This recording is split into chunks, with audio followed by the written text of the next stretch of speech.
Bayangkan kita kembali ke kota Mekah, sebuah kota yang panas, penuh perdagangan dan berhala. Di tengah kepadatan itu berdirilah seorang lelaki yang dikenal jujur, yaitu Muhammad Shallallahu Alaihi Wasallam. Tapi hari itu berbeda. Beliau naik ke Bukit Safa, memanggil seluruh kaum Quraisy dan berkata, "Wahai kaumku, jika aku katakan ada musuh di balik bukit, apakah kalian percaya?" Lalu mereka kaum Quraisy menjawab, "Tentu, engkau tidak pernah berdusta." Lalu Nabi Shallallahu Alaihi Wasallam berkata dengan suara penuh peringatan, "Aku adalah pemberi peringatan bagi kalian sebelum azab yang pedih." Dan disinilah cerita besar itu dimulai. Di antara kerumunan itu ada seorang laki-laki bangsawan Quraisy, bukan orang biasa. Dia adalah paman Nabi sendiri, yaitu Abu Lahab.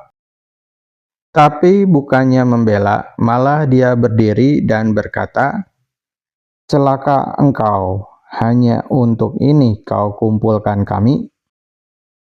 Perkataan itu bukan sekedar hinaan, tapi itu adalah awal dari permusuhan terang-terangan terhadap dakwah Islam. Abu Lahab terkenal dengan ketampanannya, wajahnya bercahaya dan kemerahan. Itulah asal julukannya. Tapi, ironisnya, hatinya justru dipenuhi oleh kebencian. Tiap Nabi Shallallahu Alaihi Wasallam berdakwah, dia ikuti dari belakang. Setiap orang yang tertarik pada Islam, Abu Lahab datang sambil membisikkan kebohongan. Abu Lahab berbisik, "Jangan dengarkan dia. Dia pendusta." Bahkan Abu Lahab tidak hanya berdusta, tapi dia juga menyakiti, menghalangi, dan memusuhi Rasulullah Shallallahu Alaihi Wasallam secara terang-terangan. Dan kisah ini belum selesai. Ternyata Abu Lahab tidak sendirian. Istrinya, yaitu Ummu Jamil, juga terlibat. Di malam hari, Ummu Jamil menyebar duri di jalan yang biasa dilewati Nabi Shallallahu Alaihi Wasallam. Ummu Jamil ini bukan hanya sekedar kebencian, tapi kebencian yang aktif secara fisik, yang bisa melukai. Di Al-Quran bahkan mengabadikannya sebagai pembawa kayu bakar, yaitu simbol untuk seseorang yang menyulut api kebencian.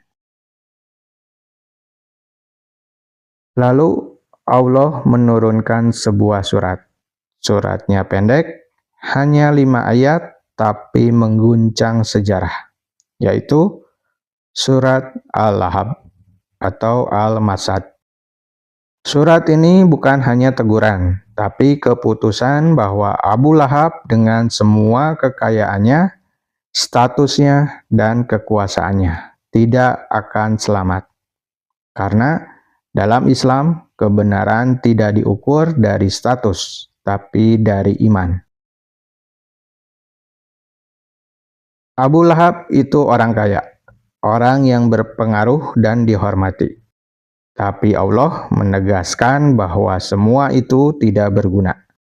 Karena ketika seseorang menolak kebenaran, tidak akan ada yang bisa menyelamatkannya. Surat ini menjadi pelajaran bahwa kekayaan tidak menjamin keselamatan. Kedudukan tidak menjamin kemuliaan. Dan hubungan keluarga dengan Nabi pun tidak menyelamatkan.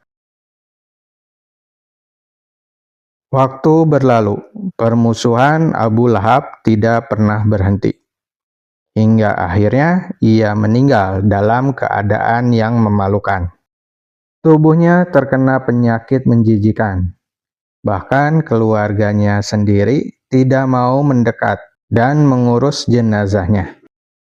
Seolah jadi bukti bahwa janji Allah dalam surat Al-Lahab itu benar-benar nyata. Kisah ini bukan sekedar sejarah, ini adalah cermin.